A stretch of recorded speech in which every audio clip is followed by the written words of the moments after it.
Hi friends, welcome to Sabina சமையல். இன்றைக்கி ஒரு ஹெல்த்தியான நம்ம மில்லட் வச்சு தாங்க இன்றைக்கி ஒரு தோசை ரெசிபி ரெடி பண்ண போகிறோம். தோசை இட்லி எதுனாலும் ரெடி பண்ணிக்கலாம். இப்போ வந்து நான் கம்பு எடுத்துருக்கேங்க. கம்பு வந்து இந்த டம்ளருக்கு 1 டம்ளர் எடுத்துக்கலாம். இப்போ இதில் எதுவுமே அரிசியே இல்லாமல் வெறும் நம்ம மில்லட் மட்டுமே வச்சு செய்கிறதுங்க இந்த தோசை. ரொம்ப ஹெல்த்தியானது. இப்போ கம்பு நான் 1 டம்ளர் எடுத்துட்டேன். அதே டம்ளரில் ராகி 1 டம்ளர் எடுத்துக்கிறேன்.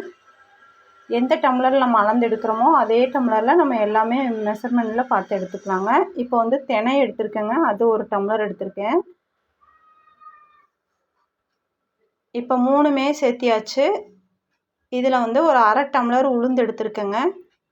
3 டம்ளருக்கு ஒரு 1/2 டம்ளர் உளுந்து, 1/4 டம்ளர் வெந்தயம். இப்போ இது எல்லாமே சேர்த்து நல்லா கழுவிக்கணுங்க. ஒரு 6 டைம் மட்டும் 6 டைம் 7 டைம் கழுவினாலும் பரவாயில்ல. ஏன்னா அந்த கொஞ்சம் அந்த மில்லட்டில் வந்து கொஞ்சம் அந்த தூசிங்க ஜாஸ்தியாக இருக்கும். அதனால் நல்லா நம்ம பிசைஞ்சு விட்டு ஒரு 6 டைம் நம்ம கழுவி எடுத்துக்கலாம்.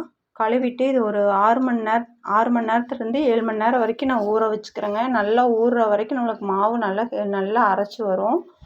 இப்போ பாருங்கள், நல்லா ஊறிடுச்சு பாருங்கள். ஒரு 6 மணி நேரம் பக்கம் நான் ஊற வச்சுருந்தேன். இப்போ நல்லா ஊறினோன்னா நான் மிக்ஸி ஜாரில் மாற்றிக்கிறேன். பாருங்கள், நல்லா நெய்ஸாக அரைச்சி எடுத்துக்கலாம். நம்ம கொஞ்சம் மாவு கொஞ்சம் பாருங்கள், இந்த மாதிரி பதத்தில் நம்ம அரைச்சி எடுத்தோம்னா இட்லியாகவும் ஊற்றிக்கலாம். நான் வந்து இன்றைக்கி தோசை செய்கிறனால கொஞ்சம் இதில் தண்ணி நான் கலந்துக்கிறேன். இப்போ கொஞ்சம் தேவையான அளவு உப்பு போட்டாச்சு. உப்பு போட்டு இப்போ நல்லா கலந்து விட்டுக்கலாம் மாவை.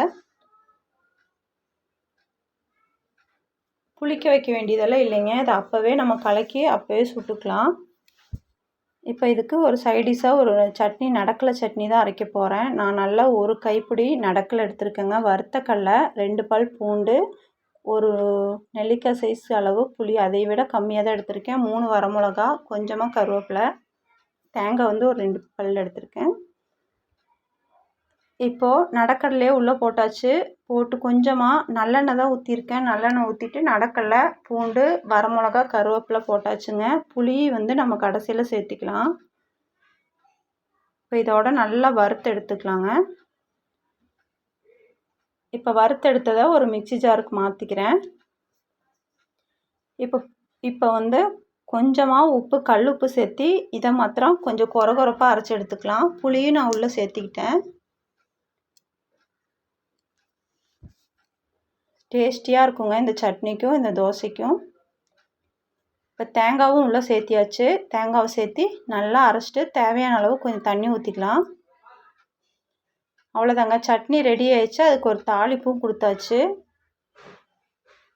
இப்போ நம்ம தோசை ஊற்றிக்கலாம். இப்போ நல்லா ஒரு கல் வச்சு கொஞ்சமாக ஆயில் அதில் வந்து அப்ளை பண்ணிக்கலாம். இப்போ பாருங்கள், நான் தண்ணி கொஞ்சம் கலந்துருக்கேன். கெட்டியாக இருந்தால் இட்லி ஊற்றிக்கலாம். நான் தோசை தான் செய்ய போகிறேன் எல்லா மாவுலேயுமே.